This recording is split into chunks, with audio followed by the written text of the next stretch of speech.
Good morning and welcome to Live FM KZN. This is David Dorfman and welcome to the Entrepreneurs Live Show. This morning we are privileged beyond anything to have one of the most magnificent entrepreneurs, one of the most magnificent people to speak to, somebody that cares so much about the economy, somebody that cares about entrepreneurs and uplifting them.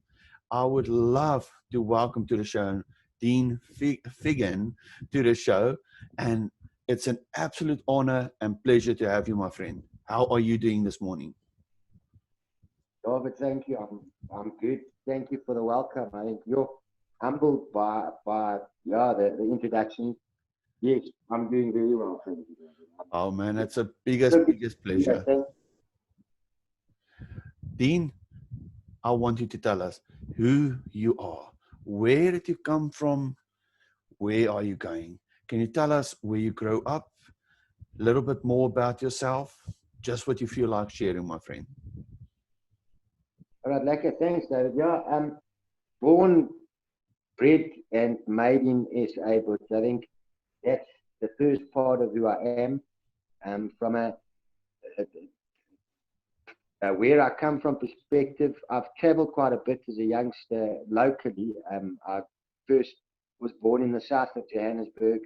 Then we migrated to the Eastern Cape, and I spent a lot of time in the farming community there. Then moved back to Gauteng, and eventually settled my roots in Gauteng. So yeah, I'm Gauteng based, south of Gauteng based, David. And as a person, I'm a father to two beautiful boys, and yeah, I've got a good wife that backs me, and a big family that supports me. So, in a nutshell, that's who I am. I'm driven by entrepreneurship. I think there's many opportunities in this country, and I'm driven by the lack of entrepreneurs in this country, and I'm driven by opportunities and the beauty of what we have in this country. So, yeah, I'm very much entrepreneurship based.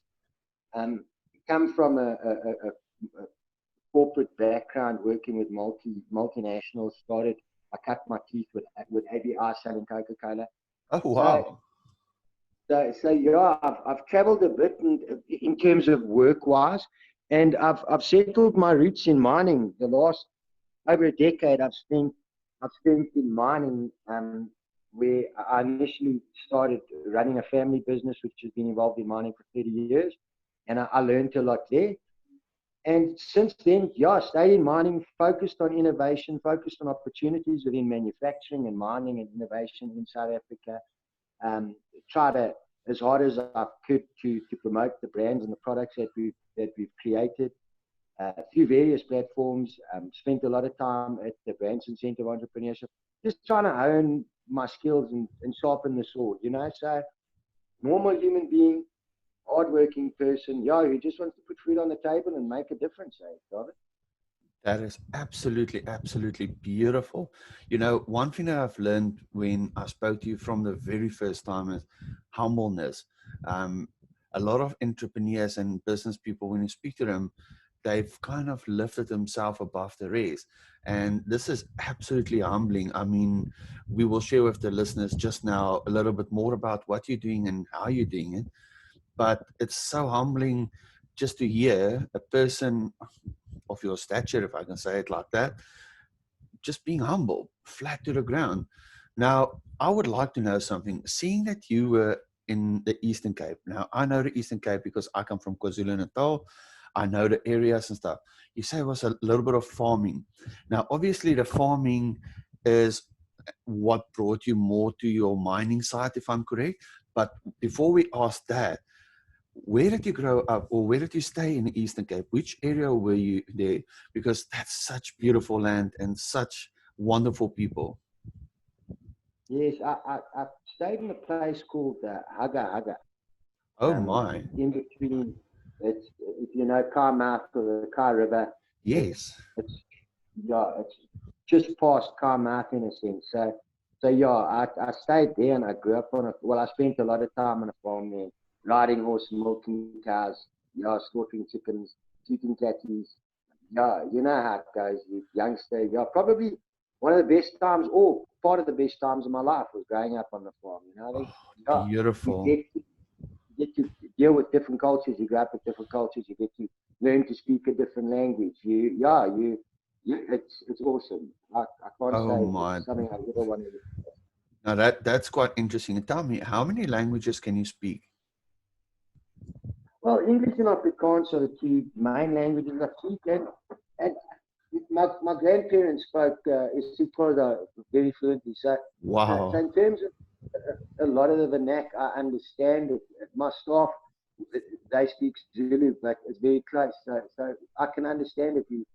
From a mutual respect perspective, I think for Yes. South Africans, there's different cultures, and it's nice to actually try and understand different cultures. Oh, You know, so yes. Yes. yeah, I try and speak as much as I can isiXhosa, but you know, there's guys I grew up with who speak it better than they speak English. You know, Yes. so yeah, I've been privileged in that regard to learn Nkomo, Nkuku, you know, the basics, and Yes. yeah, understand better the culture and understand our African cultures. You know. It is. It is. Especially staying in South Africa, it's quite important. And obviously, also with what you're doing, like you said, it's important because your staff is speaking a specific language. You've learned how to understand it so you can communicate with them still, and just in a different method. Beautiful. Absolutely beautiful. Now, tell me, Dean, your qualifications. What kind of qualifications do you have? Because this is always where it gets interesting for me. You know, quite recently we had an interview with somebody, and I always thought, whoa, this people's got this massive master's degree. And then I found out, no, these people are doing short courses. That's not what entrepreneurship is about. Entrepreneurship is more about the passion and stuff. So I would love to hear your story with this, my friend. Your education. What did you do? Any specific qualifications? I know there is something very interesting that you told me, I think it was last night or this morning, about the work that you're currently doing. So please, would you share it with us? Yeah, sure. So in terms of qualifications, I'd probably, if I applied in the corporate world, I'd be underqualified for many positions I think I could apply for. So as a youngster, I always had the entrepreneurship spirit, but I was lazy in a sense. I didn't want to go spend time studying as much as I had to. You know, working for a company like ABR, in terms of educating yourself and investing in yourself, they drive that a lot. So Yes, I yes. didn't do that. I was too lazy, but I was fortunate enough to work with some of the best guys who did invest in that, you know, who went and studied their IMMs and studied marketing and went further with it.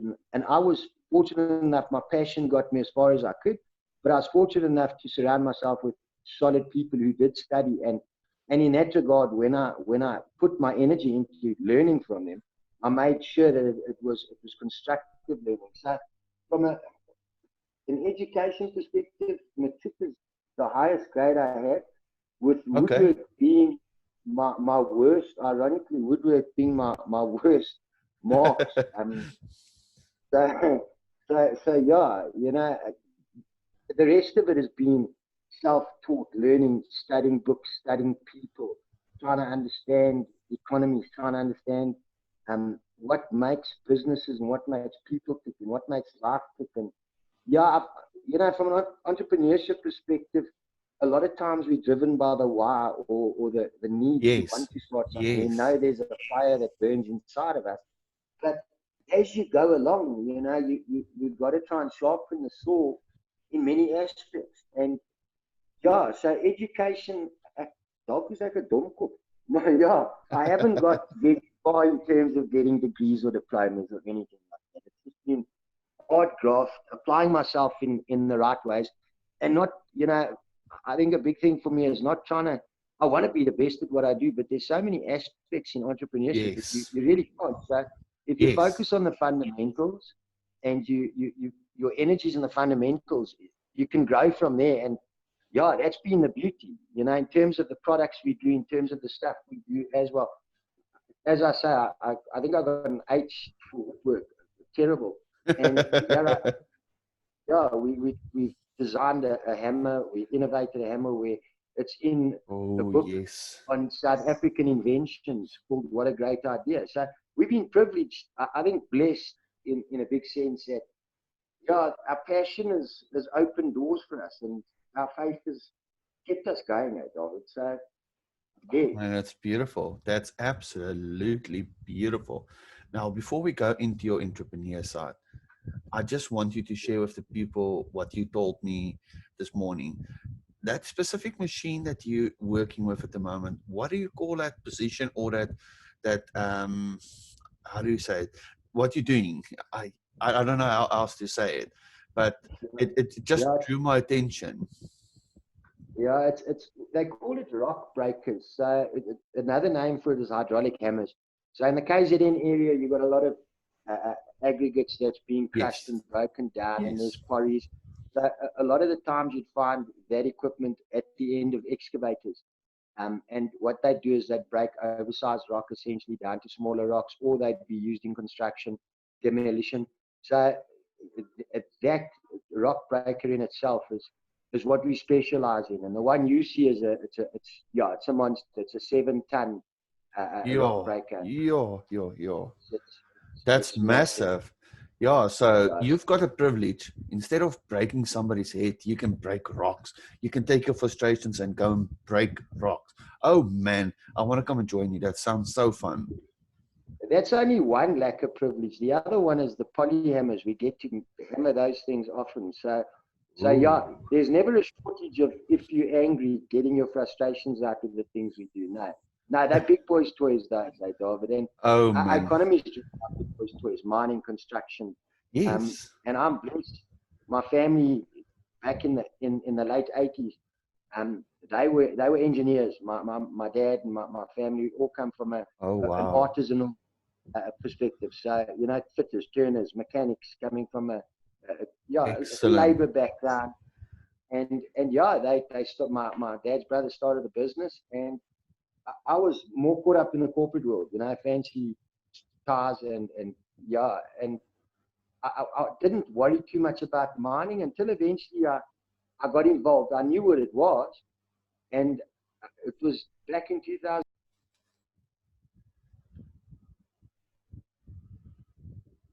Dean? Getting calls. David, you still there? Yes, we are. Sorry, you got muted there for a My second. humble apologies. No My problem. humble apologies. Yeah, so I, I got involved. I worked in Saudi for a short while, and then I came back, and I didn't know what to do. I was out of the corporate world. Because I hadn't studied further, I was battling to really find a job, and I had to do something else. And eventually, the opportunity came up where my dad's brother said, "Listen, would you like to come and take over the running of the business?" And yeah, from there, I was thrown into the deep end with mining. I got involved in chrome smelter plants where we were cleaning Oh ladles and my. staff, and we had a lot of equipment. And yeah, you get thrown in the deep end, and it's a 4-shift system. It doesn't stop. So I got involved in that from the corporate world, and I've learned when you get thrown in the deep end, if you apply yourself, you actually come out swimming stronger. So yeah, I threw my passion into mining and rock breaking, and got involved in coal mining and different uh, ways of breaking to create, or at least get cleaner coal. So I've been involved, as I say, over the last 12 years, directly involved in the rock breaker game, in the mining game, working with um, the bigger booms and excavators. And yeah, I love it. It's hard work. It's not easy, but Absolutely. Yeah, that's it hard. puts food on the That's hard table. labor. Yeah, no, it's hard work. Up until only a week ago, we were using a gantry with very heavy stuff, and your shoulders tend to work. You're never short of gym equipment in my workshop. But yeah, as we grow, and we try and invest in the business, because we know if you invest in it, it's gonna look after you. So Oh, yeah, we absolutely. work hard. Oh man, that's beautiful. Now, Dean, I would love us to talk a little about your product that you've made. But I think before we speak about it, I would love to share this with the people. Dean was one of the very few lucky people in South Africa to go onto the show called Shark Tank, where you can look for investors, like serious investors. Dean, would you like to share a little bit about what happened there? Yeah, Shark Tank, another interesting experience. And, something perhaps, if I could say anything for entrepreneurs, young entrepreneurs wanting to come through, is if a door opens, you gotta take that opportunity. And that was for me with Shark Tank. I launched the Polyhammer when we were really struggling. We just started the business and making bad mistakes. But yeah, through it, the Polyhammer came, and I'd been doing a lot of, because I was passionate about it. Yes, I was selling Polyhammer anywhere, pubs everywhere. I was just promoting it. And I'd become used to it. I was confident in it. And the Shark Tank opportunity came up, and I applied for it. And lucky enough to be selected to actually pitch my product on the Shark Tank. So in a sense, it was a good experience. The fact that I didn't get the funding is yeah, it's just the way life works. Yes. But I learned some stuff. My financials, I was really weak with financials. And yeah, as entrepreneurs, we can't carry everything, and no man is an island. So that was one of my weaknesses. And it came back to bite me. But as I say, David, everything happens for a reason. And for me, it's about exposure. Like last week, Monday, I went to a call out, and I was dirty, all dirty jeans, and went to site in the Free State to repair a breaker for a customer. And I asked me, what else do you do? And I said, no, I do this Polyhammer thing. He said, I could have seen a Shark Tank. He said, no, that was that. Yes, he looks at me. He's like, it was late. He didn't believe that I was the same dirty oak that stood there with a smart accent. But yeah, it's helped me, because subliminally people have seen it. People know what we stand for. They understand a little bit more about what Polyhammer is. So yeah, the opportunity there was the exposure. If anything, if I didn't get backers, it was to get a little bit more exposure and learn more about pitching. Because from the Shark Tank, I did something called I was also involved in something called Hangman, which was a Cell C show on ETV. Okay. Yeah, there were 4,000 entrants, local entrepreneurs and their innovation, and it came down to 10 eventually, and I was one of the top 10 finalists to compete. And yeah, it was a reality show, which also, yes, it gave me more exposure. It gave the product more exposure and opened a few more doors.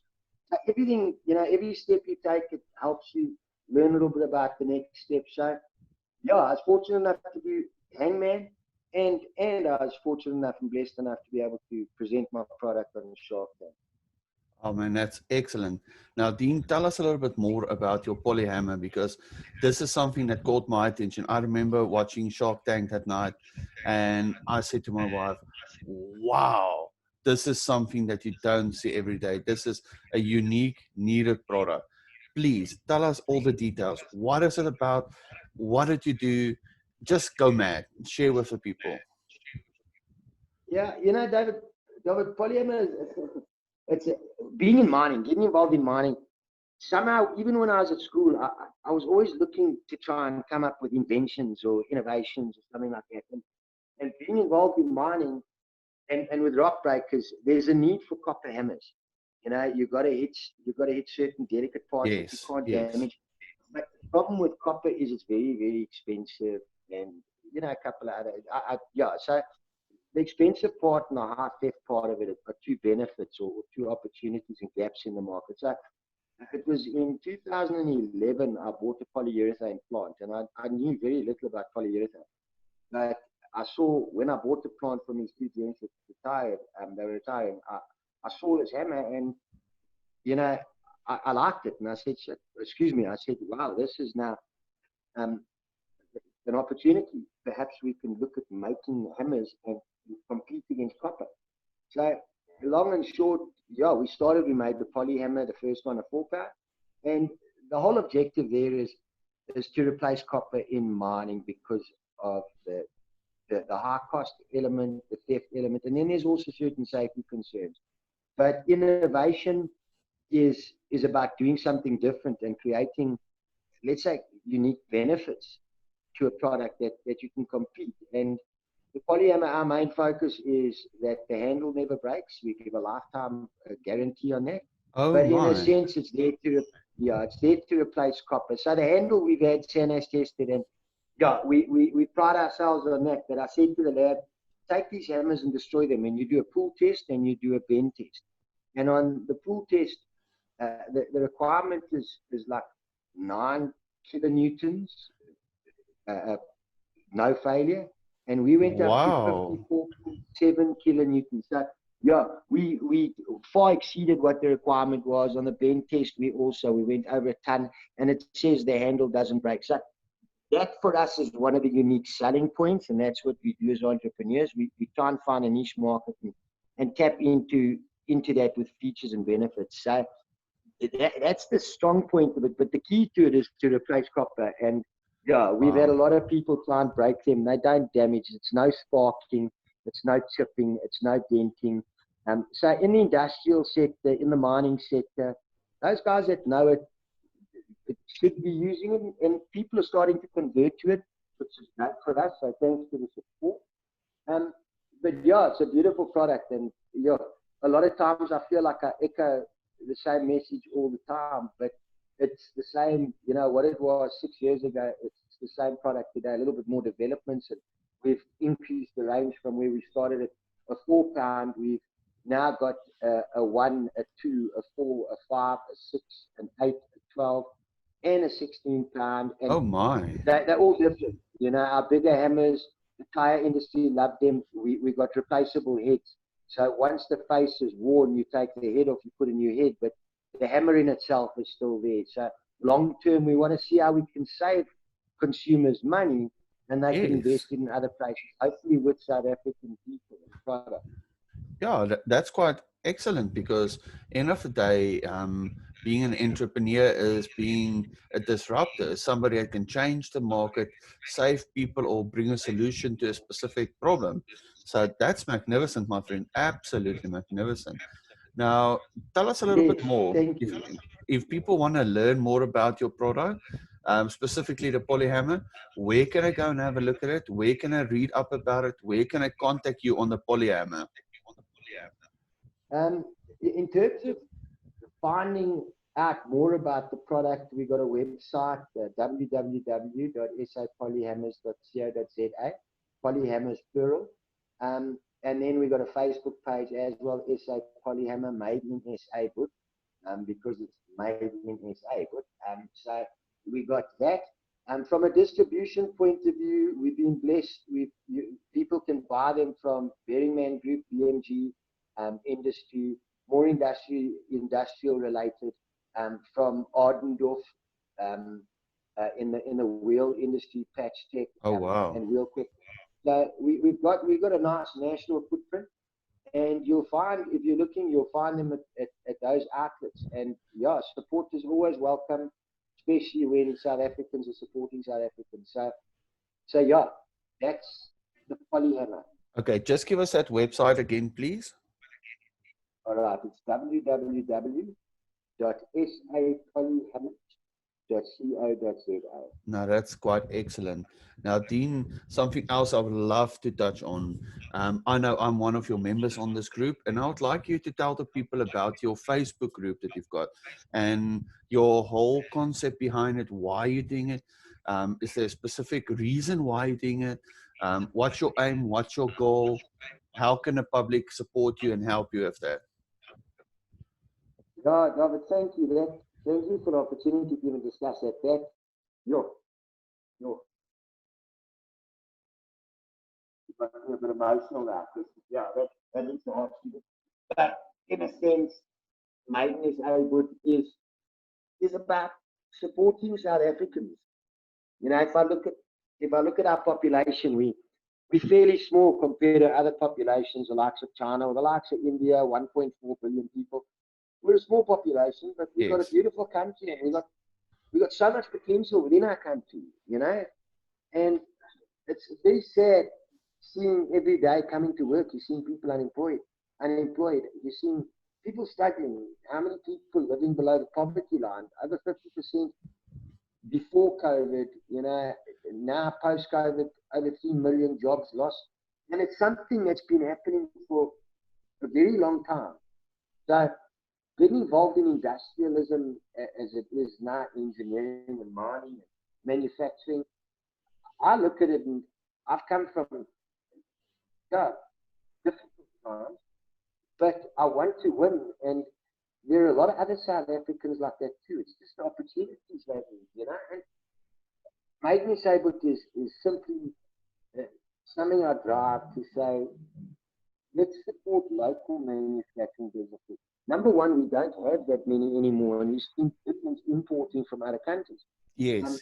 And that's Britain's leading our economy. So, number one, we don't have enough young or local manufacturing businesses, innovators, local stuff being made. And something that, you know, we've got to speak to our youth. What's the future hold for our youth if we're not going to turn the iron ore we mine into something of value that we can sell somewhere else? It doesn't have to be in South Africa. So Yes. I look at manufacturing as a whole and mining within our country, and I say, but shucks, once upon a time, industrialists helped our economy create jobs. And if you look at the likes of China, it's a good example. 1.4 billion people, a lot of their focus is based on manufacturing.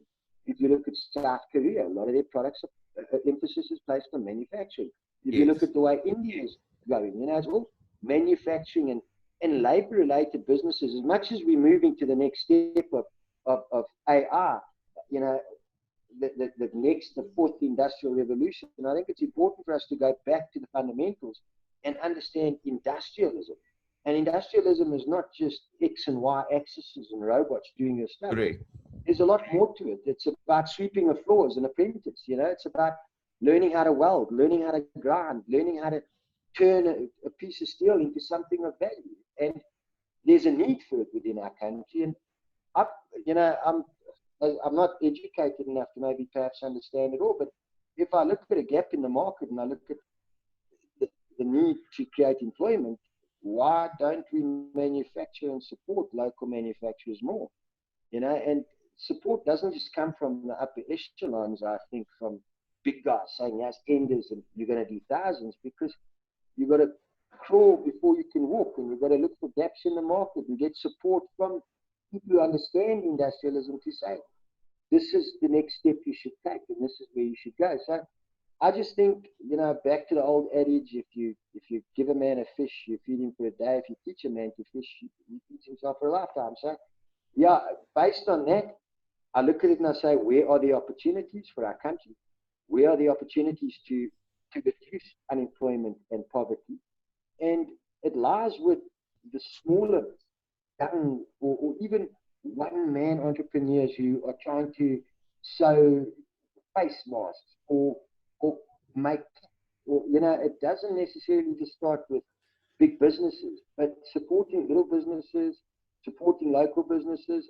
I firmly believe that just a little bit of support in that direction will keep, not maybe for us now, but for the next generation, and the next generation will give them something of substance and actually reduce poverty. And especially if we're consuming, if we're mining our own iron ore, why are we not consuming it? Why are we not sending, you know, you look at Bell Equipment, which is a Durban, I think, or Desi Equipment, let's talk about Desi Equipment, which is KZN based. Why are we not buying enough Bell and Desi? That's tonnage, you know? And through that, you'll be bringing apprentices back into the artisanal program, which sadly has lacked focus for many years. So why are we not supporting those products more than the imported products? Right? Because I've seen it firsthand. You can start with one product and just be two people, but eventually you've got 9 products, and you could be 9 people, where we've now held down a little bit to 6 people. But there's 6 people that rely on this business, and as it grows, it's going to create opportunities. So made me say what was very, very close to my heart. And yeah, entrepreneurship, trying to share entrepreneurial messages and the right messages with entrepreneurs, and tell them that we're there to support them, because I know what it's like, and it's only through support for people that I'm blessed enough to be here. So yeah, made me say there's a simple call to say, support local businesses. You look for the label that says made in South Africa, and call me Bud, because honestly, if we saw each other and treated each other as brothers, it'd be a lot more supportive.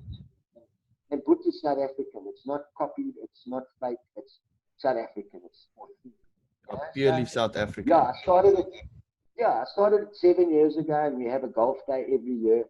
And it's more to get people to network, to get businesses to network, and to try and grow the brand and share the message to a lot more people. It's, from a geographical perspective, it's very much south of Joburg based, and one day we'd love to take it national and have a golf day in every province where we invite local small businesses to come and promote and to network. And yeah, we soon enough hosting our seventh golf day, which in the beginning was like any business story. It's hard, you go out, you get rejection, you just keep pushing. And if I can tell you, year two weeks before our golf day, I wanted to give up. We had 6 4 balls, and I was like, no. But if you give up, you never know where you're going to get to. And, the beauty about it is year 7 now, we only sent out invites, and not even to the public. Last week, Tuesday night, and as of yesterday afternoon, we'd filled the field with 42 4 balls. So, yeah, we've grown a nice brand, and it's a nice entrepreneurial story. Is don't give up so easily, and don't. Yes. If you got a dream and people support it, it'll grow. And we never ever try and, like now this year, we never charge whole sponsors. So people ask, what do we pay to get involved? And we don't charge. We ask them to bring some prizes for the golfers, but we ask them to bring their branding material and come and add value to the day by sharing what they do. So yeah, That's it's beautiful. a nice platform for local businesses to come and use our brand, in a sense, to expose themselves more. And we've actually tried to take it further now, where we've set up a business called Made in SA Book. We've got a website, www.madeinsabook. And our objective there, David, is to get local little businesses to hook up with us, and let's share entrepreneurship messages. Let's share networking opportunities. Let's create a little networking hub where we benefit. And we certainly, if I look at what COVID's produced, we're certainly not limited in terms of go-getters and small businesses that want to try and grow, because they need to. They got to put food on their table, and there's over 3 million people that have lost their jobs. So yes, David, we want to create a platform more for the smaller businesses. Excuse me, that they're not just putting their products on a website, that they're actually driving their products to the right customers. We're sharing entrepreneurial messages and lessons. There's so many different. We've got a great pool of people within our business, and we've got an even bigger pool of successful business people that we'd like to, tap into those resources and talents and skills and share their messages, like we're doing now, with what I believe is the next generation of difference makers, and that's the small little business person that might be working from their garage right now, or working in their lounge. I know you work late, you work hard, you making a stop. You need a bit of support. So yeah, we want to support those people. We want to build a strong network that's going to help them grow. And you don't grow exponentially. I read something the other day. A lot of people think you can just double your money quickly and you become a boss and you're earning lots of money quickly. But it's not. You don't. If you want to double your money, the easiest way is to fold it in half and put it back in your pocket. You've got to work hard. So, I understand every day, make enough, survive, and from there, use the network that we have to grow. Yeah, that's our objective. This year's golf day, we'd like to, whatever we raise, we'd like to give to small businesses as seed funding. We'd like to try and select businesses, give them some seed funding and support, and see how they can grow. And from that, use a success story to get more people involved and to help grow business in South Africa. Oh man, that's beautiful. Giving back to the local businessmen, the small businessmen. That's absolutely wonderful, Dean. It's something that I strongly believe in, is helping people and encouraging them and uplifting them. And this is what I'm hearing from you guys. This is magnificent, absolutely magnificent. And I want to encourage people to go to that website that you said. Just repeat that for me. It was... That's www.madeinsabook.co.za. Man, that's absolutely beautiful. And I encourage people to go there and go and look what you're doing and see what they can do to get involved and how they can get involved. Because anybody listening to this today, you're listening to this because you're an entrepreneur and you want to take it further. You want to make a difference. You want to make a difference in your life. You want to make a difference in the life of your community, your family, your friends.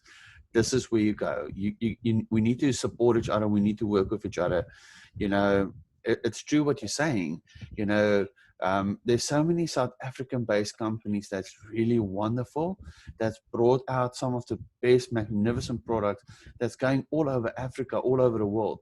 And it takes one person with one dream to start something and it runs. It's absolutely beautiful. Now, Dean, we're getting closer to the end of our interview. I would love it if you can share some advice, something that you feel everybody should keep in their mind as an entrepreneur, as a young businessman, young businesswoman, something that I can keep in mind that will encourage them to just go for it. Can you please share something with us? Yeah, thanks for that opportunity again, David.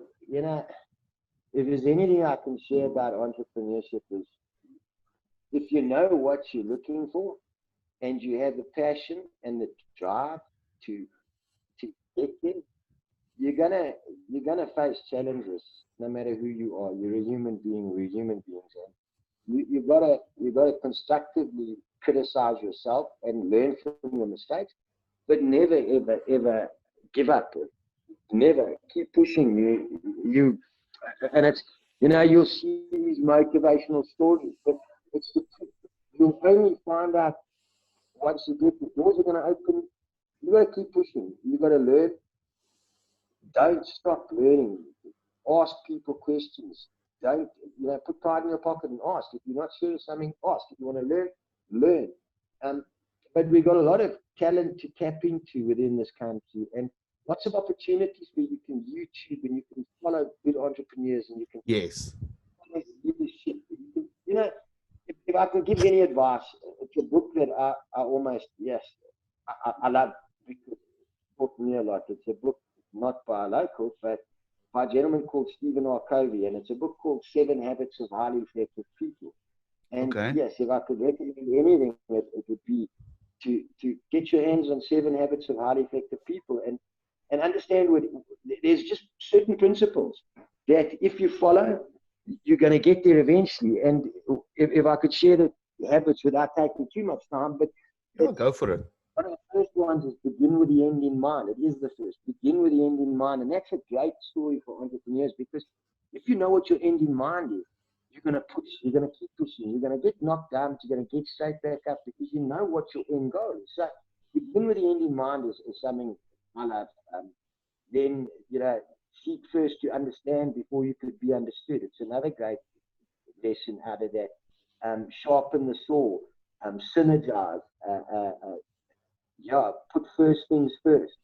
Those are, I think, 5 of the habits or 6 of the habits. But yes, if I could recommend anything, it would be to get your hands on a book like that and learn from people. There are so many books. Read, learn, study. If you didn't go to university, it doesn't exclude you from putting food on the table. Passion for me is what drives you. So let your passion drive you. From a humanity perspective, you're an individual. You decide, where you want to go to. But push hard, don't stop, and learn. And finance, numbers. If I can learn anything, it would be numbers. Yeah.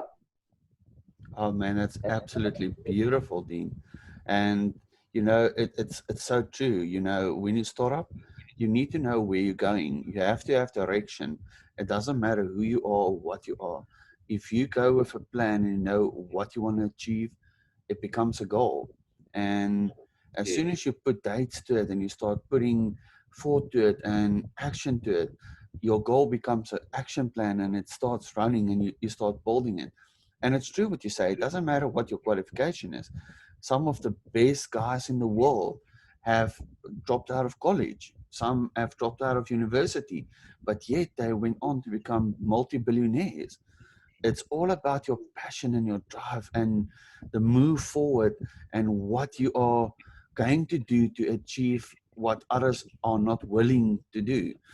You know, one of the things that I learned first as an entrepreneur is you have to be a go-getter. You're not going to sit and something's going to happen. You need to actually stand up, go for it, work tirelessly at it, and just push, push, push, push, push. Beautiful. Your message is absolutely beautiful. Now, before we go, my friend, I want to know what is on the cards for Dean for the future. Is there a new product coming out? Are you looking to increase something? What would that be? Just in short, if you don't mind.